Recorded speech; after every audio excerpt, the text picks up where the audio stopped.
दोस्तों, अगर आप सीयूटी 2026 का एग्जाम देने वाले हैं और आप जीएटी की कोई ऐसी स्ट्रेटेजी वीडियो ढूंढ रहे हैं जिसके अंदर आपको एक अनुभवी व्यक्ति, एक एक्सपीरियंस्ड व्यक्ति, एक एक्सपीरियंस्ड टीचर आपको ये बता दे कि किस तरह से जीयूटी को लास्ट के अंदर ट्रीट किया जाता है, क्योंकि किसी भी एग्जाम को क्रैक करने के लिए पहले हमें सिलेबस पढ़ना होता है, फिर उसके चैप्टर वाइज प्रैक्टिस करनी होती है, फिर उसके बाद मॉक टेस्ट लगाने होते हैं। लेकिन ये सारी कहानी तब के लिए जब आपके पास बहुत सारा टाइम होता है, आपके पास गिनती के 30 दिन के आसपास हैं।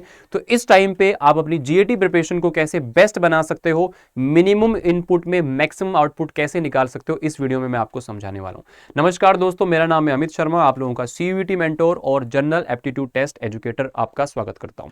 सबसे पहली चीज तो अगर आप लोगों ने फॉर्म के अंदर जीएटी को फिल किया है तो 101% पेपर जीएटी का देने जरूर जाना, स्किप मत करना। चाहे जितनी भी तैयारी हो, जीएटी का पेपर जरूर देना है। आप को इसका रिग्रेट नहीं होगा। यू वॉन्ट रिग्रेट कि मैंने पेपर क्यों दिया, क्योंकि बहुत सारे केसेस हमने ऐसे देखे हैं पिछले 4-5 साल में, जब जीएटी के बेसिस पर बच्चों का अच्छे कॉलेज में एडमिशन हो जाता है, लैंग्वेज और जीएटी के बेसिस पर, जब उनके डोमेन में कहीं पे गड़बड़ हो जाती है। और अगर आपका जो कोर टारगेट ऐसा कोर्स है जिसके अंदर जीएटी कंपलसरी है, तो आपको बिल्कुल भी चांस नहीं लेना चाहिए, अच्छे से जीएटी पढ़ना चाहिए, क्योंकि लास्ट टाइम में मेहनत करके आप बहुत बढ़िया स्कोर कर सकते हो। अब यहां पे शुरुआत करते हैं कि जीएटी के लिए किस तरह से चीजें हमको पढ़नी चाहिए, लास्ट के 30 दिन में आप क्या बेस्ट कर सकते हो। तो आप लोगों को एक ऐसी, मैं अपनी तरफ से एक्सपीरियंस कहूंगा जो आपसे शेयर करूंगा, कोई स्ट्रेटेजी नहीं है, ये वो एक्सपीरियंस है जो हजारों बच्चों के ऊपर काम किया हुआ है, ट्रस्टेड है, प्रूवन है, और ये रिजल्ट ओरिएंटेड भी रहने वाला है। इस वीडियो में मैं आपको जीएटी के बारे में बताऊंगा कि क्या रोड मैप हो सकता है, या सीयूटी के बारे में क्या आप किस तरीके से पूरी सीयूटी को क्रैक कर सकते हो, 30-35 दिन में क्या करना चाहिए, डेली रूटीन क्या होना चाहिए, क्या मिस्टेक्स होने चाहिए, और कहां से आपको मिलने वाला है। देखिए, अगर कंपटीशन हाई है, सीधी सी बात है, 15-16 लाख बच्चे बैठने वाले हैं और 10 लाख के आसपास जीएटी देने वाले हैं, तो कंपटीशन तगड़ा है। चाहे डीयू में सीट 70,000 80,000 हो, 70-75,000 हो, लेकिन उनमें से 10-15,000 ही वो जो टॉप है। हर कोई नॉर्थ कैंपस में जाना चाहता है, हर कोई चाहता है कि मैं एसआरसीसी जाऊं, है ना, बीबीए करूं तो शहीद सुखदेव से करूं, ठीक है ना, बीकॉम करूं तो एसआरसीसी से करूं, हंसराज में पढ़ूं, किरोड़ीमल में पढ़ूं, तो सबका ड्रीम वो है। तो वहां आना है तो 70,000वीं सीट पे नहीं आना है, फिर आपको 10-15-20,000 के अंदर आना है। तो मेहनत करनी, ये बात तो तय है, लेकिन मेहनत सही डायरेक्शन में करनी है। सीयूटी एग्जाम का स्ट्रक्चर आप जानते हैं, 3 सेक्शन होते हैं। सेक्शन 1 में एक लैंग्वेज पढ़नी है, कोई भी हिंदी इंग्लिश जो आपका मन करे, 13 लैंग्वेजेस होती हैं। डोमेन में आपको वही पढ़ना जो आपने 12th के डोमेन्स में पढ़ा हुआ है, यानी कि बस वहां पे सब्जेक्टिव था, यहाँ पे ऑब्जेक्टिव है। थोड़ा सा जो लेवल है वो बदल जाता है, ऑब्जेक्टिव क्वेश्चन आपके यहाँ पे आते हैं, पहले सब्जेक्टिव आते थे, बस यही डोमेन वही चीजें होती हैं। मतलब 70-80% तो आप स्कूल में पढ़ ही चुके हो। जनरल टेस्ट आपके लिए नया होता है, इसमें रीजनिंग, क्वांट और जीएस का पोर्शन आता है। हर सब्जेक्ट के अंदर आपके 50 क्वेश्चन आते हैं, 250 नंबर के होते हैं। गलत एक क्वेश्चन के लिए आपका -1 की यहाँ पे नेगेटिव मार्किंग की जाती है। जितने भी पेपर्स आप देंगे 250 इंटू पर सब्जेक्ट, इतने मार्क्स का आपका मेरिट वहां पे बनता है, जिस भी कोर्स के लिए आप टारगेट कर रहे हो। अब यहां पे डोमेन में आपने एनसीईआरटी पे फोकस करना है कंप्लीटली, प्लस सीयूटी के प्रीवियस ईयर क्वेश्चन पर प्रैक्टिस करनी है। लैंग्वेज के लिए आपको grammar, reading comprehension and vocab, इसके लिए आप बेस्ट है कि एक डेली का प्रीवियस ईयर पेपर लगाओ, उसमें इन सारी चीजों का रिवीजन हो जाएगा। जो पोर्शन कमजोर है उसको 15-20 मिनट अलग से डेली पढ़ना स्टार्ट कर दो। जनरल टेस्ट के अंदर क्वांट, रीजनिंग और जीएस है। अगर आपको अपने सब्जेक्ट कॉम्बिनेशन नहीं पता है तो सीयूटी की ऑफिशियल वेबसाइट पे जाके हर यूनिवर्सिटी के हर कोर्स के सब्जेक्ट कॉम्बिनेशन दिए हुए आप जाके चेक कर सकते हैं। मैं तो सीपीआर मंत्रा को फॉलो करवाता हूं, चाहे वो किसी भी सब्जेक्ट की प्रिपरेशन कर रहा है। C stands for concept, P for practice and R for revision. जिसने इसको ढंग से फॉलो कर लिया उसका सिलेक्शन तय है, ठीक है ना। ये टेलीग्राम चैनल है बेटा, जो भी सीयूटी के सीरियस एस्पिरेंट है, यहाँ पे मैं उनको मेंटोर करता हूँ। 20-22 हजार लोग यहाँ पे हैं जो मुझसे जुड़े हुए हैं। तो आप लोग भी यहाँ पे जुड़ के जितने भी स्टडी मटेरियल हैं, पीडीएफ वगैरह, क्विजेस वगैरह हैं, या मेरे पर्सनल मेंटोरशिप सेशन जो मैं टेलीग्राम लाइव पे लेता हूँ, आप यहाँ पे उनका आनंद उठा सकते हैं। इसके बाद में अगर सीपीआर मंत्रा की हम बात करें तो इसके ऊपर काम कैसे करेंगे, किस तरीके से, सबसे पहले जीईटी के बारे में जानते हैं। सब्जेक्ट क्या क्या आते हैं, क्वांट, रीजनिंग और जीएस। क्वांट के लगभग 20 से 25 क्वेश्चन आते हैं। क्वांट में मैक्सिमम सवाल आपको जीएटी में दिखते हैं, 15 क्वेश्चन के आसपास रीजनिंग में, और 10-12-15 क्वेश्चन आपको जीएस में दिखते हैं। यानी कि क्वांट रीजनिंग से मिला के 35 से 40 क्वेश्चन आपको पेपर में दिखेंगे। ये एक डेफिनेट एरिया है जहां से आप लोगों को क्वेश्चन जो है मिलने ही मिलने इतने आए। अगर आपका आज स्कोर ये है कि आप 35 में से 5 कर पा रहे हो, एक महीने मेहनत कर लोगे तो आप 35 पे भी पहुंच जाओगे, ठीक है। उसके लिए प्रॉपर स्ट्रेटेजी। अब अगर क्वांट में मैं इंपॉर्टेंट चैप्टर्स की बात करूं, अर्थमेटिक में, ये अर्थमेटिक के टॉपिक्स हैं। 10th लेवल का क्वांट आता है, इससे ज्यादा का क्वांट आपको नहीं पूछता है। सबसे पहले यहां पे मैं बोलूंगा परसेंटेज, उसके बाद में बोलूंगा रेशो प्रपोर्शन, ठीक है, उसके बाद में यहाँ पे बोलूंगा नंबर सिस्टम ये एलसीएफ एचसीएफ और सिंप्लीफिकेशन उसी में ही आ जाता है, उसी का ही पार्ट है। इसके बाद में टाइम एंड वर्क और टाइम डिस्टेंस एंड स्पीड, ये मोस्ट इंपॉर्टेंट चैप्टर्स हैं, इनके ऊपर सबसे पहले आपको फोकस करना है। पढ़ने सारे हैं सबसे, देखो अगर मान लो 20 क्वेश्चन आएंगे तो 10 इसमें से आ जाएंगे और बाकी के बचे हुए में से 10 आ जाएंगे, इस तरीके से आता है।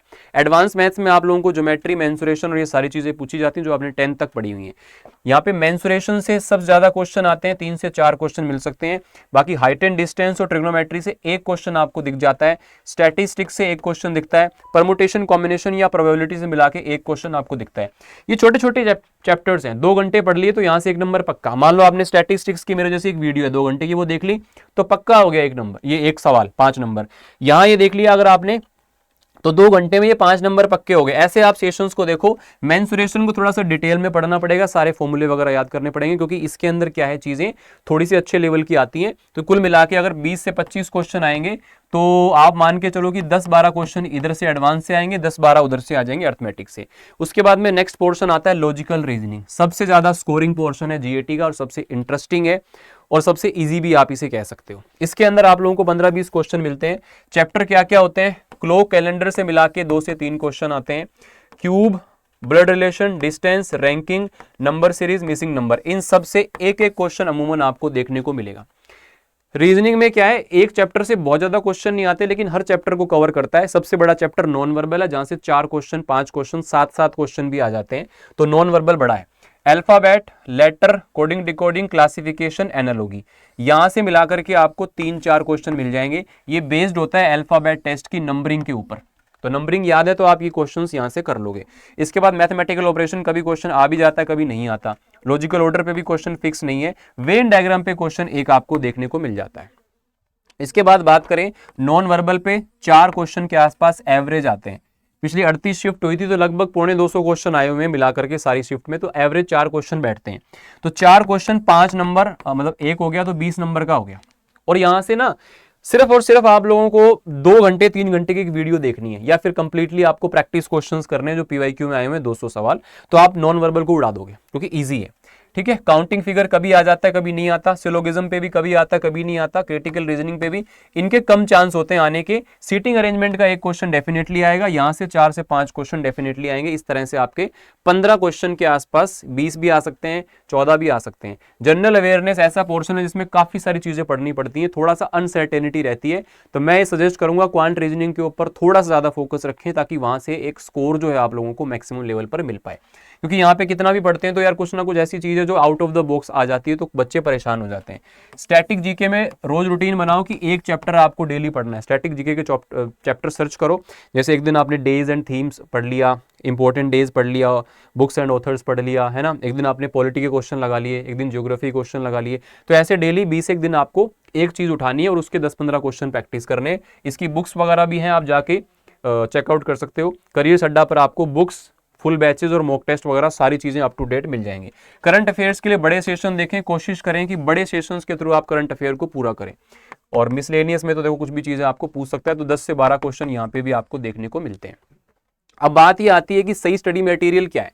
आपके डोमेन की तैयारी के लिए तो एनसीईआरटी बुक्स आपने पढ़नी है और सीयूटी के पीवाईक्यू करने हैं, दैट्स इट, खत्म। लैंग्वेज जीएटी के लिए आपको एमसीक्यू बेस्ड क्वेश्चंस चाहिए हर चैप्टर पे, और थोड़ी बहुत छोटी मोटी थ्योरी चाहिए या कोई ऐसे नोट्स मिल जाए जहां पे हल्की फुल्की थ्योरी बताई गई हो। और सीयूटी के previous year question, language GAT दोनों के लिए आपको लगाने हैं। प्रीवियस ईयर क्वेश्चन इस बार एक बड़ा हथियार रहेगा, ध्यान रखना। और ऑनलाइन मॉक टेस्ट लगाने हैं, बिल्कुल एग्जाम लेवल के होने चाहिए, किसी टुच्चे पुच्चे जगह से मत ले लेना फिर बाद में परेशान होगे। मतलब आप प्रीवियस ईयर क्वेश्चन का लेवल और जो आप लगा रहे हो उसका लेवल मैच करना, उसके आसपास होना चाहिए, बहुत इजी नहीं होना चाहिए, बहुत मुश्किल नहीं होना चाहिए। तो क्वालिटी को आपने ज्यादा तवज्जो देने, कम टेस्ट लगा लो लेकिन अच्छे लगाना, 10 की बजाय 5 लगा लो लेकिन अच्छे लगाना। जैसे ये हमारे जीएटी की पीवाईक्यू बुक है, इसमें क्वांट रीजनिंग के chapter wise previous year question दिए हुए हैं, जो कि शायद मार्केट में मेरे ख्याल से किताब अवेलेबल नहीं है कोई, लेकिन ये आपको करियर अड्डा की ऐप पे मिल जाएगी। आप किसी भी बैच, किसी भी बुक के अंदर एनरोलमेंट करते हैं, सो ध्यान रखें वहां पे एनरोल करते समय डिस्काउंट कोड पूछता है, वहां पे Y829 को यूज जरूर कर लें, जिससे जो मैक्सिमम डिस्काउंट है वो आपको मिलेगा। साथ में मेरी मेंटोरशिप मिलेगी पर्सनली, आप मेरे से मेल, मैसेज, टेलीग्राम, इंस्टाग्राम के थ्रू कभी भी कनेक्ट कर सकते हो, तो I will be helping you. इसी तरह से डोमेन के लिए भी आपको पीवाईक्यू की चैप्टर वाइज कंपाइलेशन की बुक्स यहाँ पे मिल जाती हैं। अब 35 दिन का क्या ब्रेकआउट होना चाहिए, पहले 15 दिन का मतलब 15 दिन, 16 दिन पे नहीं जाना चाहिए। इस 15 दिन में आप जितना सिलेबस पढ़ सकते हैं उतना पढ़ लीजिए। और मैं कहूंगा कि इस तरह से बांट लो कि 15 दिन में पूरा हो ही जाए। जरूरी नहीं है कि एक चैप्टर को 2 दिन तक 3 दिन तक पढ़ें, एक दिन में 3 चैप्टर पढ़ लो। चाहे बहुत फास्ट नहीं पढ़ना तो आप उसको सिंपल तरीके से पढ़ लो, ठीक है ना। आप बहुत फास्ट नहीं पढ़ सकते तो उसको सिंपल तरीके से पढ़ लो, लेकिन आपको 15 दिन के अंदर सिलेबस जो एक बार पूरा अपना करना पड़ेगा, ठीक है ना। 15 दिन के अंदर आपको सिलेबस पूरा करना ही करना है, चीज ध्यान रखो। और साथ में क्वेश्चंस की प्रैक्टिस भी उसके साथ कर लें अगर पॉसिबल है। नहीं तो अगले जो 10 दिन है ना, उसके अंदर आप लोगों को जो आपकी प्रीवियस ईयर वाली बुक है उसके चैप्टर वाइज क्वेश्चंस प्रैक्टिस करने हैं। डेली बेसिस पर आपको सेक्शनल टेस्ट लगाने हैं, जैसे एक क्वांट के ओनली क्वेश्चन, ओनली रीजनिंग के, ओनली जीएस के, ओनली इंग्लिश के। डेली बेसिस पर 3-4 टेस्ट छोटे छोटे ऐसे लगाने हैं और एक फुल लेंथ मॉक टेस्ट लगाना है आपको। एक आपको क्या लगाना है, फुल लेंथ मॉक टेस्ट लगाना है, ठीक है। अब यहाँ पे 25 दिन के बाद क्या करना है, उसके बाद में डेली एक फुल लेंथ मॉक टेस्ट लगाओ और जो पढ़ रखा है उसका बल्क में रिवीजन करो। जो आपने पढ़ रखा है बेटा उसका आप क्या करेंगे, यहाँ पे बल्क में रिवीजन करेंगे। बल्क में रिवीजन करने का मतलब होता है कि एक दिन बैठ के पूरा क्वांट निपटा दिया, एक दिन पूरा रीजनिंग, एक दिन पूरा जीएस, एक दिन पूरा इंग्लिश, इस तरीके से रिवीजन करना है। ये नहीं है कि एक चैप्टर लेके बैठे हैं परसेंटेज का और उसको पढ़ रहे हैं, नहीं। लास्ट टाइम में सिंगल चैप्टर के लिए कोई जगह नहीं है। बड़ी क्लासेस, बड़े सेशंस, बल्क में रिवीजन, बड़े से बड़ा काम करना है अपने को। तो ये आपका ब्रेकडाउन रहना चाहिए। डेली 1.5-2 घंटे कॉन्सेप्ट पे लगाओ, 1 घंटा उसके एमसीक्यू प्रैक्टिस करो और 30 मिनट आप डेली रिवीजन करो जो आप कर रहे हो। जीएटी के लिए इतना टाइम आपको देना पड़ेगा। कंसिस्टेंसी रखो, प्रीवियस ईयर क्वेश्चन से ही प्रैक्टिस करो जो जिस भी चैप्टर पे आप कर रहे हो, क्योंकि वहां से पैटर्न रिपीट होते हैं, डायरेक्ट क्वेश्चन आते हैं और आपको फालतू कंटेंट से भी ये चीज बचाती है। काम के क्वेश्चन सीधा सीधा आपको करने हैं। मॉक टेस्ट कैसे देने हैं, कोशिश करो एग्जाम से पहले 30 मॉक टेस्ट की प्रैक्टिस आपकी हो जाए। 30 नहीं तो एटलीस्ट 20 तो दो ही दो, ठीक है। Start with sectional mock test और एग्जाम के हिसाब से आपको कंडीशन होनी चाहिए। ऐसे नहीं है कि कुछ भी कर रहे हैं एग्जाम में और उसमें आराम से बैठना है प्रॉपर जैसे एग्जाम में बैठोगे। अगर नहीं स्कोर बढ़ रहा है तो एनालिसिस करो। Analysis is more important than giving mocks. आप मॉक दे रहे हो, स्कोर बस देख रहे हो कितना आ गया, अगले मॉक टेस्ट पे आ गए, खत्म। This is not the way. 3 दिन में एक मॉक टेस्ट कर लो भाई साहब, कोई दिक्कत नहीं, लेकिन उसको निचोड़ दो। अगर 50 में से 30 क्वेश्चन सही है, 20 गलत हैं, तो जब तक ये पता ना चल जाए ना कि 20 गलत क्यों है, तब तक अगले मॉक पे मत आना। सेम गलती रिपीट नहीं होनी चाहिए अगले मॉक टेस्ट में। सिर्फ यही हमारा मोटो होता है मॉक टेस्ट देने का कि सेम चीज को रिपीट ना करें। अब प्रिपरेशन के टूल्स के लिए मैंने आपको बता ही दिया कि फुल सिलेबस कवरेज होना चाहिए, study material to the point होना चाहिए, एमसीक्यू प्रैक्टिस आपके चैप्टर वाइज टेस्ट के साथ में होनी चाहिए और एग्जैक्ट प्रीवियस ईयर क्वेश्चन लगाओ और sectional mock test, full length mock test लगाओ। अब ये सोर्सेज आपको कहाँ मिल जाते हैं, यूट्यूब पे मिल जाते हैं, एप्लीकेशन बैच पे मिल जाते हैं, दोनों चीजें अवेलेबल हैं। यूट्यूब पे कंटेंट अवेलेबल है, लेकिन आपको एक सिस्टमेटिकली, अब इस टाइम पे हमें डिटेल कंटेंट नहीं पढ़ना है, टू द पॉइंट पढ़ना है, इंपॉर्टेंट पढ़ना है, तो वो हमें यूट्यूब पे कोई गाइड करने वाला नहीं होता। एप्लीकेशन बैचेस में ऐसा होता है। यहाँ पे प्रैक्टिस के लिए क्वेश्चन प्रॉपर नहीं मिल पाते, सही प्रैक्टिस नहीं हो पाती, स्टडी मटेरियल नहीं मिलता, ट्रैकिंग नहीं होती। और एप्लीकेशन बैचेस पे आपको डीपीपी वगैरह के थ्रू आपकी परफॉर्मेंस ट्रैक होती रहती है, तो काफी वहां पे बेनिफिट होता है। तो हमारे पास में जो एप्लीकेशन बैच आप लोगों के लिए अवेलेबल है, जो कि लास्ट टाइम पे लगातार 5 सालों से सिलेक्शन फैक्ट्री है, that is our flagship crash course for CUET Pratigya. तो इसको आप ज्वाइन कर सकते हो। ये आपके पास में हर साल ऑल इंडिया रैंक्स यहाँ से निकलते हैं, 100 परसेंटाइल निकलते हैं। तो ये इसकी पूरी की पूरी हिस्ट्री आप देख सकते हो। और अगर आप चाहते हो कि ओनली जीएटी के लिए मुझे बस पढ़ना है और एक स्ट्रक्चर्ड सा बहुत मिनिमम से कॉस्ट का बैच मिल जाए, तो ये आपके लिए बैच अवेलेबल है। ये ओनली जीएटी के लिए बैच है। इसमें जीएटी का क्वांट, रीजनिंग, जीएस सबकी आपको लाइव क्लासेस मिलेंगी, रिकॉर्डिंग मिलेंगी, हर चैप्टर की डीपीपी मिलेगी, उस डीपीपी का डाउट आपका होगा, चैप्टर वाइज टेस्ट मिलेंगे और आपको यहाँ पे टेस्ट सीरीज मिल जाएगी 13 फुल लेंथ मॉक टेस्ट की। इसके अलावा आपको ई बुक्स के अंदर जीएटी और लैंग्वेज की जो ई बुक्स हैं वो भी आपको मिल जाएंगी, जैसे कि हमारी प्रिंटेड बुक्स हैं सेम उसी की तरह से। इसका प्राइस वैसे बेटा 1299 है, लेकिन आज के लिए आप लोगों को एक स्पेशल कोड में दे रहा हूं, AMIT99 लगा करके आप इसको ले सकते हो। उसके बाद में इसमें डिस्काउंट कोड जो काम करेगा वो Y829 काम करेगा, जो कि फिक्स हर प्रोडक्ट पे करता ही है। तो ये आपका आज के लिए स्पेशल है, इसको आप यूज करके ले सकते हो। ऐसे आप ओनली लैंग्वेज के लिए भी कोर्सेज को ले सकते हो। तो यहाँ पे एक स्ट्रक्चर्ड कोर्सेज आपको मिल जाते हैं। लेकिन अगर आप ये चाह रहे हो कि सर हमें तो डोमेन भी पढ़ने हैं, लैंग्वेज भी पढ़नी है, जीएटी के अंदर क्वांट, रीजनिंग, जीएस भी पढ़ना है, तो फिर आप प्रतिज्ञा को लीजिए। प्रतिज्ञा के अंदर प्रिंटेड बुक्स नहीं है, प्रतिज्ञा प्लस में प्रिंटेड बुक्स हैं। ये कंप्लीट सिलेक्शन बैच होता है, इसको भी आप ज्वाइन कर सकते हो। और अगेन इसके अंदर डिस्काउंट कोड में Y829 लगा लेना ताकि आपको मैक्सिमम डिस्काउंट मिल पाए। एक बार मैं आपको दिखा देता हूं कि किस तरह से आप इन बैचेस को या स्टडी मटेरियल को देख सकते हो, एक्सेस कर सकते हो, तो आपको यहां पर काफी हेल्प हो जाएगी लास्ट टाइम में, अगर आप सही बैच के अंदर जुड़ के प्रिपरेशन कर लेते हो।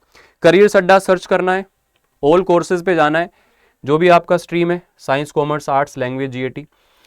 मैं साइंस पे गया और साइंस में प्रतिज्ञा प्लस पे गया, तो प्रतिज्ञा प्लस में क्या मिलेगा, यहाँ पे बाय नाउ करोगे, इसके अंदर कूपन कोड लगाओगे, तो आपको जो भी उस समय पे जब आप इसको बाय करेंगे, जब भी आप ये वीडियो देख रहे होंगे, तो उस समय पे जो मैक्सिमम डिस्काउंट होगा वो आप लोगों को यहां से मिल जाएगा, डिस्काउंट कोड Y829 से। समझ रहे हो बात को, Y829 से आप लोगों को यहां पर मिल जाएगा। अब मेरी बात को ध्यान से सुनो और समझो, मेरी बात को ध्यान से सुनो और समझो। कोई भी डोमेन बैच होता है ना, उसके अंदर डोमेन के सारे सब्जेक्ट मिलेंगे। जैसे आपने साइंस वाला बैच लिया, PCMB, हिंदी इंग्लिश लैंग्वेज जो पढ़नी आप पढ़ सकते हो, क्वांट, रीजनिंग, जीएस सब मिलेगा। इसके चैप्टर वाइज टेस्ट मिलेंगे, डीपीपीज मिलेंगी, लाइव क्लासेस होंगी, प्लस रिकॉर्डिंग्स मिल जाएंगी, फुल लेंथ मॉक टेस्ट मिल जाएंगे और इंडिया की सबसे बेहतरीन फैकल्टी मिल जाएगी। ठीक है, अगर आप चाह रहे हो सर मेरे को तो डोमेन वगैरह खुद से पढ़ने, लैंग्वेज जीएटी जाना है, तो लैंग्वेज जीएटी के लिए भी आप सेम प्रतिज्ञा प्लस दोनों में से कोई भी ले सकते हो। सर मुझे तो ओनली जीएटी पढ़ना है या ओनली लैंग्वेज पढ़ना है, तो उसके लिए बहुत नॉमिनल से कॉस्ट में आपको बैच मिल जाएगा प्रतिज्ञा। इसमें सिर्फ जीएटी का पोर्शन आपको मिलेगा। ठीक है, यहाँ पे 1299 इसका प्राइस आपको दिखा रहा है। यहाँ पे मैं आपको एक स्पेशल कूपन कोड बता देता हूँ, इट्स AMIT अमित 99। इसको आप लगाओगे तो ये आपका क्या हो गया, अच्छा लगा नहीं क्या, AMIT 99, इसको आप लगाओगे तो यहाँ पे आपको 999 में मिलेगा। और करियर अड्डा की एप्लीकेशन से लोगे तो ये और 50 रुपए कम हो जाएगा। इसके अंदर टेस्ट सीरीज भी आ गई, ई बुक्स भी आ गई, लाइव क्लासेस भी आ गई, क्वांट भी, रीजनिंग भी, जीएस भी, चैप्टर वाइज डीपीपी भी आ गई और आपके टेस्ट भी आ गए, है ना। तो बाकी सारी चीजें मैंने आपको बता दी है। फिर भी आपको कोई कंफ्यूजन हो, आपको मुझसे कनेक्ट करना हो, तो आप मेरे से भी बात कर सकते हो। यहाँ पे मेरा मेल ID दिया हुआ है, टेलीग्राम पे आप हमारे साथ जुड़िए और इंस्टाग्राम पर GAT गुरु अमित के नाम से आप मुझे मैसेज कर सकते हो। ठीक है, तो उम्मीद करता हूं आपके सारे डाउट्स यहाँ पे सॉल्व हुए होंगे जीएटी से रिलेटेड। किसी भी सोर्स से पढ़ो बेटा, जीएटी को आपको पढ़ना है, लास्ट टाइम में आप कर सकते हो, ये बहुत लेट नहीं है। ठीक है ना, लास्ट के 30-40 दिन में बच्चे करते हैं क्लियर, तो ये कोई दिक्कत वाली बात नहीं है, आप आराम से कर लोगे। ठीक है, बाकी कोई भी प्रॉब्लम हो तो आप वीडियो के नीचे कमेंट करके बताएं, या फिर डायरेक्टली आप फीचर्स देख चुके हैं तो आप डायरेक्टली बैचेस के अंदर जुड़ करके अपनी प्रिपरेशन कर सकते हैं। Thank you so much for joining, God bless you all.